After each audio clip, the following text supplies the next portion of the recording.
All right, folks, we're back at it. Episode 18. Coach Patrick Gayle, show you see his background. Tells you who he is. We're back at it. Post prospect camp. Final started. We got another topic for you about life after basketball today. And coach said just before he got started, you never know who's watching the show, brother. All praise is due. Yes, yes, sir. So, coach, let's start off, man. How was prospect camp, man, in your opinion, and then the kids you saw, and how that really helped out the kids down in Albany and all around who traveled to the prospect camp? Well, first and foremost, I just want to give a thanks to all of our campers, all of their parents. We had some coaches that brought players. It was awesome. It was an awesome experience. Even had some visitors, high level, high major prospects came just because showing loyalty, showing love. It was awesome. I've had parents that told me, Coach, we drove all the way down from South Carolina. We had a parent that flew all the way from South Florida. I was so blessed and touched. You know what's funny? We only wanted to have it for 2 hours, but I literally looked at my watch in the middle of the 5-on-5 runs to Coach White and said, Coach, we over. And I'm having fun because I was coaching in the camp. I had a team that went undefeated in the camp, So it was a great time. We spent another hour, maybe an hour and some change talking to parents. Awesome time. Thank you to all the parents. Our next prospect camp is going to be in October during homecoming. It's more so going to be an elite camp because we're going to invite some of the guys back. But we definitely got some talent. We definitely found a couple of gems, and we're excited now to transition into the summer to go watch them play with their teams because it's team camp month. Yeah, coach, you're right. You go from prospect team and elite camp, and then you get start making those phone calls and connections, and then just looking ahead for those 2025 ones as well, and 26 as these days keep on rolling, coach. Yes, sir. Coach White was on the road yesterday. I was on the road a little bit. We're going to be hitting a lot of high schools and a lot of practices. I learn more from the high school coaches, than anybody. I want to shout out every high school coach that contacts me and invites me to their gym, and every high school coach that consistently will bring their young men to our campus and our prospect camps. We really appreciate their connection and what they do for their young people. There's no ego involved. They're just trying to help their young people. We actually got a commitment from a coach that wasn't even, just kind of brought this young man as someone, hey, coach, I'll just bring him too. And as soon as that young man said he was interested, because we didn't think we would have a chance to get him, he committed to us. So we're excited. No doubt, coach, is about being in the right place in the right time and the right space, because when you open your doors to people, you never know what may come through that door. That's something I've learned in business and in personal as well, but also in coaching as well. Like you just never know who you impact and who you might impact, but just by opening up your doors.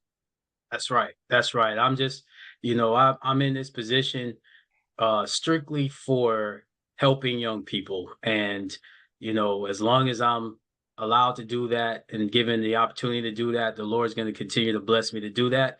And if I ever go against that, he's going to take that opportunity away from me. So I'm very well aware of that. And I only want to be around people that want to help young people. So there's so many coaches that I'm grateful to for their friendship and their professionalism.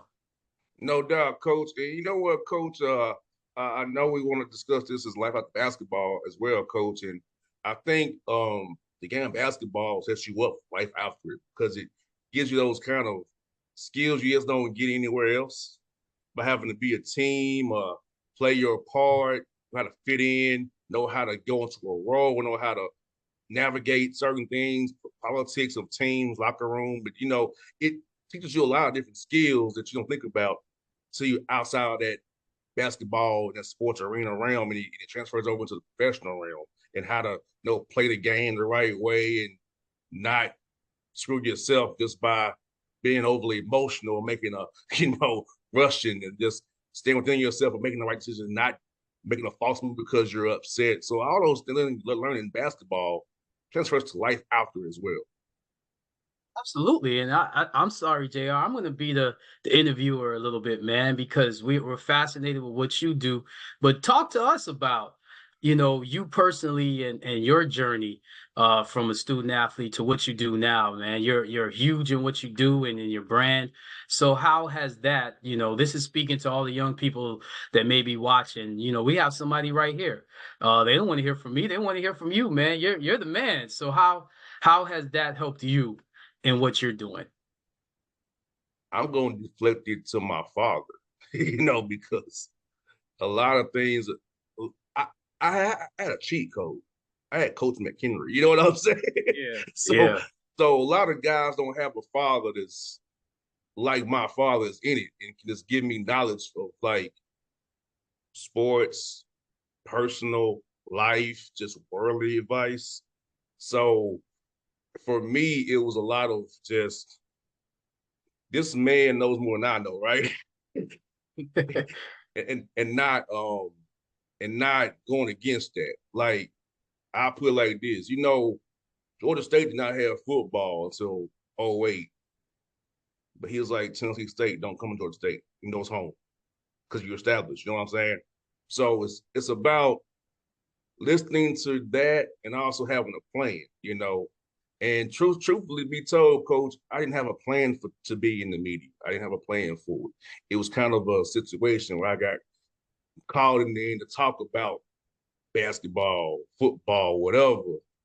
And you know what? I was good at it. It wasn't like, and once again, credit to my father a lot because intimately I can discuss basketball and football on a high level because of that's where he was and where I was. I kind of discuss baseball on a level I can, but not the way I can where basketball, football, I know that back and forward. You know what I'm saying?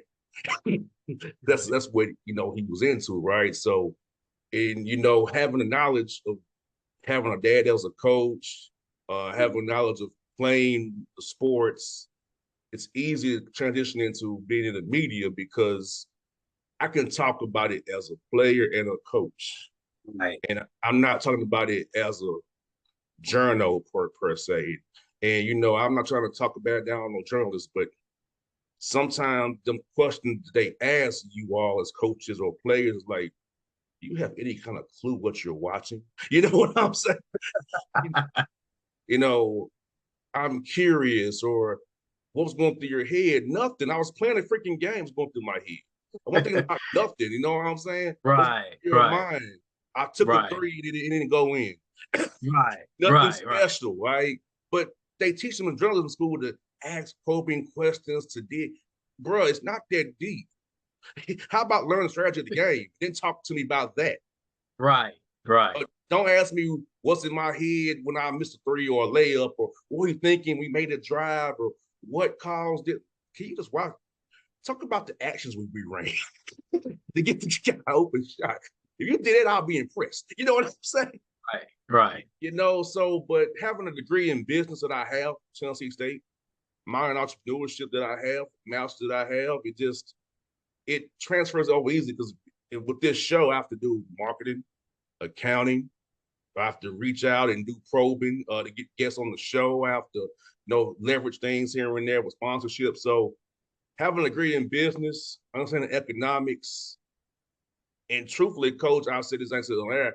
I am really a class away from having a real estate minor if I wanted to go back to Tennessee State and get Wow. it. The I'm a things, class the away. things, the things you learn on the Patrick Gayle show. I'm Wow, literally a class away from having a real estate minor at Tennessee State. that's A class awesome. of, but I wanted to get out of there. I didn't want to Right, stick around for someone to get a real estate minor. I right, already got one in entrepreneurship, right? right. I'm doing it right now, right? So like having the right persons in my life, understanding what life after basketball looks like and football looks like, or what life not being a professional looks like, and making this my career, not having to go into like real world stuff. You know what I mean? So With we have to. with with with Father's Day coming up, JR, and I'm kind of digesting everything you're saying. And I have to, do it every show. So, I'm reading Chronicles, and you kind of triggered it. Second Chronicles chapter 12, and it talked about the battle that David had, but it listed every person that was going against him and every person that was his ally. But you know what's people don't pay attention to, and with Father's Day coming up, when they talk about the genealogy, the lineage and the legacy of people in the Bible, it's always on the father's side. David, son of Jesse, you Mm-hmm. know? So I don't think fathers really grasp how powerful it is to be a father, how powerful it is to have a relationship with their father and to honor their father. No matter what was done, that honor of your father and just looking at you and watching, everything you're talking about, man, it's a blessing, man. It's a blessing. I don't think people realize, man, how what you do, how much you honor that name. You know what I mean? And that's one of the things I talk to my young men about. Some of my young men are fathers. And to me, we have a different conversation. Like you said, um, journalists want to ask probing questions. Well, a lot of times when I talk to some of my guys, it's about just dealing with not being with your children. When I'm in Albany, I'm not with my children. So I can relate to that. You love your children, but what you're doing is to take care of them. And when I was growing up, my father traveled, when we were in New York, he was in Florida, he was in real estate. And when we moved to Florida, he still had his real estate business, in Flatbush. So he was always away.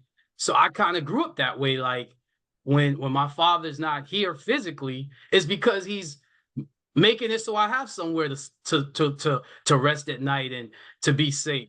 So just that feeling of peace came from my father working really hard to provide, you know. So I just, you kind of moved me to just say that and to just, I just want to say, man, I'm proud of what you're doing, man, because it definitely honors your dad and honors that name.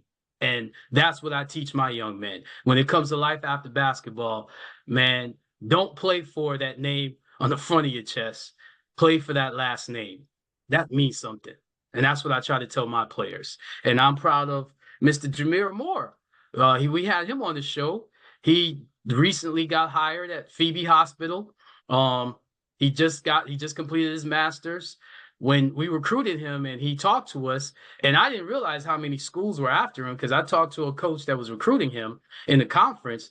But you know, I'm happy to know that what he came to do, he achieved, and he achieved it at the highest level. And people will look at, our last 2 years, but don't understand that. But the Lord didn't bring him there. I always say winning is more than the scoreboard.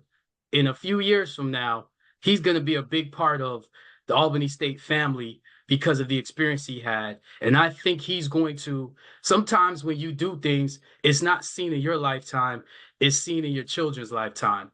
What his impact will be is going to be the future of Albany State men's basketball. No doubt, coach. And like wow, like same for me. Like, my job is to impact others using my dad's wisdom, and he's a lot of it. People don't like sometimes how my dad put stuff, but it came from a good place. It came from a place of reality, knowing what it is and what it isn't. And, as the days go by, coach, more and more and more, I see things that my dad say. It's all making sense. Because if you look at the world we're living in right now, he he a lot of things he's saying, he's making sense. He because they got the idea that man could not cross Northside Drive in Atlanta, but we had a water main break this past week or whatever. He couldn't cross it after dark. That's powerful. Right over there by CAU, Morris Brown, Spelman, you couldn't cross Northside Drive after tracks in the Gulch after dark. So when I go park to go to a Hawks game or to the arena for a concert or to a celebration bowl at the Benz Dome, like I know that my dad couldn't cross these train tracks as a and he was younger after dark due to racism.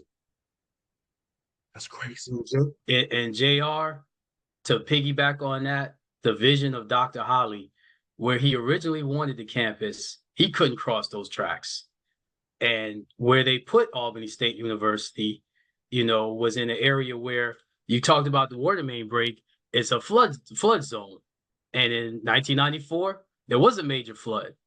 And the reason why we're called the unsinkable Albany State is because it got bigger and better after that tragedy, after that event. And now we have two campuses, one on the other side of the tracks that he wasn't allowed to put the school, originally. And I don't think enough of our students really understand the sacrifices, again, of another man that had a vision, and look at where it is now. So when I walk on both campuses, I think about him. I think about that name. I see his face, and I kind of feel his presence of teach my people. And if I were only to worry about wins and losses, that message would be lost. But when I have connections with faculty and staff, on the campus, and I can touch students that, I use basketball, but they're not basketball players. They're not going to be professional players, but we're on a campus, we're at a university. And again, I don't think people realize, man, that wherever I go, I'm going to touch young people. I was a lost college student, started out in civil engineering and ended up with a math degree. You talked about what you're trying to finish up, but so many young people could learn from your story. And sports is the tool. Sports is what will attract and gather people. People wouldn't talk to me if I wasn't a basketball coach, you know? So I use that to help spread that message. And I think you use, your dad's wisdom, as the message, but you use what you do to attract the people to you. And I'm included because just listening to you and listening to what, your dad taught you, man, is teaching me every day. Yeah, coach, like think about it, coach. One for sports. Would I ever know Kelvin Sampson? You know what That's I'm saying? amazing. That's amazing. If it By the wasn't way, hold up, JR. Let me just say this. I watched that interview, I watched every second of it. I had to pause it and get my wife to watch it. That was one of the best interviews I've ever seen because you allowed this iconic figure to just be, a person that I could talk to, you know, if I went to the supermarket, a person I could talk to if he worked right next to me. What an amazing interview. I would, highly suggest for every coach to watch that interview. You see a father, because he spoke about it. You see a brother, you see a son, you see a man. You don't see a basketball coach, you see a man. And man, that was an amazing interview, JR. Yeah, coach, like these things are like for me, it's like, it's a vessel, man. Like I never grew up thinking growing up how I grew up thinking I'd be talking to guys like Kelvin Sampson or, guys like that, man, people who are prominent like that, man. I have a relationship with Nate McMillan and stuff. I never would have thought in my wildest dreams a guy I watched on TV with the Sonics. I have a relationship with him and his son. You know what I'm saying? So it's like it's crazy how just an idea has blossomed into this. I remember those late nights, man, coach. 2 6 in the morning, coach, being on the radio, man. 11 to 2 at night, man. Like, Ooh. who listened to this guy? Who listened to this show, man? Like, but it taught me a lot. It gave me allowed me to experiment. I'll put it like that. With a show being on 11 o'clock at night, 2 in the morning, 2 6 in the morning, I have time to experiment and find my way. So when I look back at it, it helped me find my way because in my previous iterations, I had co-hosts, to be honest. And I realized that it was selfish to a degree, coach, not gonna lie. But it was like, I'm doing all the work and y'all getting shine. So that's why I exited out of the co-host space. I'm booking all of the guests. What do you bring to the table? You know what I'm saying? Right. If I'm doing this anyway, I'm gonna do it anyway. I don't need you, you know. So now I do what I do now to make it do long form interviews. But it's not. But every decision I made business wise has been for the betterment of me in the show, and being on the air that late at night and on weekends allowed me to experiment and find my way the way I am today. You know, that's what I was going to also commend you about. You don't have any staff. It's just you. And, that's amazing that you do all the things you do solo. Where we come from, it's for dolo. Yes. So that means all the pressure comes on you, all the accountability is yours. And I just pray that you continue to reap the rewards. I want you to be the biggest success. I want every dream that you have to be, to come into fruition. And I know you have angels watching over you. And, I'm just proud of who you are and who you're becoming, because you're not the same person I met, my man. A lot of things that we talk about, man, shows a lot of maturity, and you've helped me mature, and, but what you're doing in this show is important to one person, me. I hope it's important to a lot. I can't speak for anybody else, but it's important to me because, like you said, you started with an idea. There's some things I'm trying to do personally. And do you know how hard it is to take an idea? First of all, it's hard to organize an idea. That's why you got to write down whatever, the Lord puts on your heart. You got to write it down, because we are very weak in flesh, and when we get touched by the spirit, we got to make sure that our flesh is disciplined. A lot of times success just comes from being disciplined in the flesh, so it takes a lot of discipline to do what you're doing. You ain't just somebody that just shows up and just does things. What you do, you hear a lot of no's. You get a lot of negative darts being thrown at you. If you don't have that conviction, if you don't have your dad's wisdom inside of you and you don't utilize it, you'll fall through the cracks like everybody else. But you set yourself apart, and that makes you a target. That makes you, but you can't take that in. You just have to, pray for those. And I've seen you do that, JR. And I just want to say, man, keep doing what you're doing. I always say it, but I'm gonna continue to say it. Keep doing what you're doing. It's not just you. It's bigger than you. Oh yeah, no doubt, coach. Like I said, you know what? I'm at a point now where look, those who do will and those who won't. Like if you don't want to partner or come on the show, you're lost. They are. Sometimes it's not them. Sometimes it's, we do a lot of, I tell my guys all the time, the biggest opponent you'll have in life is the man in the mirror. I always reference the man in the mirror.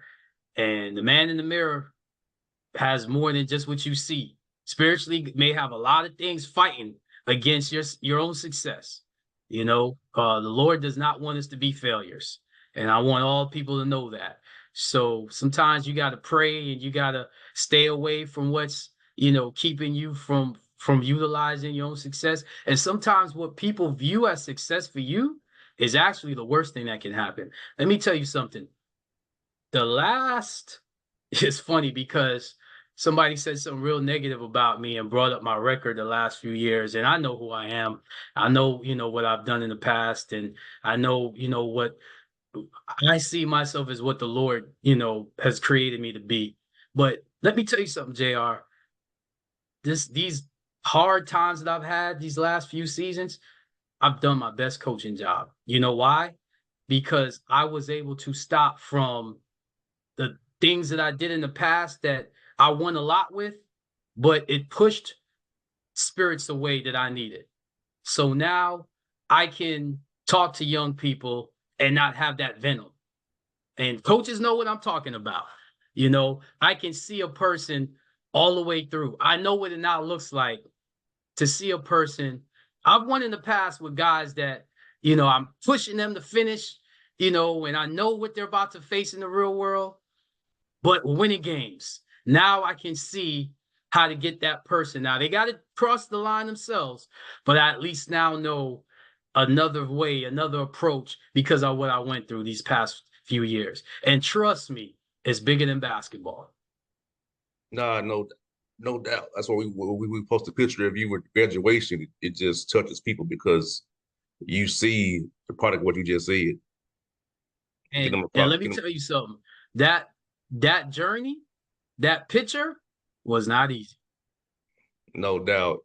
All they see is wins and as losses. They much don't see as the as much as journey. we've had losses on the court, we've had a lot of losses off the court.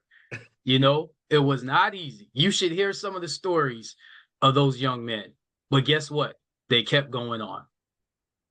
That's all you can do, and that's something that we are as a people. We are resilient people, coach. And We I'm are not trying to. resilient people. We are resilient people, and we keep on pushing the envelope and keep on pushing, and we're gonna keep pushing. I'm gonna keep pushing. I told you, coach, it's a song I listen to every morning. I don't care if he's not in the news in a good way. Can't nobody hold me down. I got to keep on moving. The You song said by that. You Puffy said that. and Mace. You I said got that. to keep on moving every morning. I get that Hey, song. hey, I just want to end the show with this, JR, to piggyback on what you said. So when you called me earlier, when we talked earlier, I was, you know what I was doing. So I was actually putting myself through the same workouts I put my guys through. And one of the things that I have them do is they got to make 5 free throws in a row and they got to run for every free throw. Well, my birthday's coming up in what, 2 months? It's hard to run the down and back for every miss. And there were many times the devil was like, "You're gonna miss. You can't do it." And then I literally, this was outside now. This ain't in the gym. This was out, in my neighborhood in the park. And I said to myself, I can't do it. Lord, you're gonna have to do this. I give up. Lord, this is you. And literally, I leaned on the Lord and watched the ball go through the nets 5 times. And you should have heard the prayer that I screamed out. And what I realized was, and what I learned from that was, it's not you. When you're going through something, let the Lord take over because you can't do it. I cannot tell you, JR, hey, man, we going to win a national champion next year because it ain't going to be me. It's going to be the Lord's will. But what I can tell you is I'm going to put myself in that position. I'm going to fight through, and I ain't going to leave that park till I make 5 free throws in a row. And at 47, you think that's easy because if you're talking about shooting outside on double rims, if you know, you know. But Double rims are no it's joke. it's no joke. And let me tell you something. You shoot the ball just right. Correct. And if you know, you can shoot it perfectly and that thing go in and out. And it'll go in and out on the 5th free throw. You know how many times I made 4 in a row? So, but it was a down and back for every miss. And every time it's like push yourself. And in life, that's all you got to do. Give up, let the Lord take over, push yourself. That's why I said I can help you get to that finish line, but you got to get yourself through. And we'll close on that, folks. That's episode 18 of the Patrick Gayle Show. We'll be back Juneteenth weekend with another show for you on the Patrick Gayle Show. Episode 19 coming up for you guys. Coach, as always, Coach, we'll do it again, man. Appreciate you, JR. No doubt.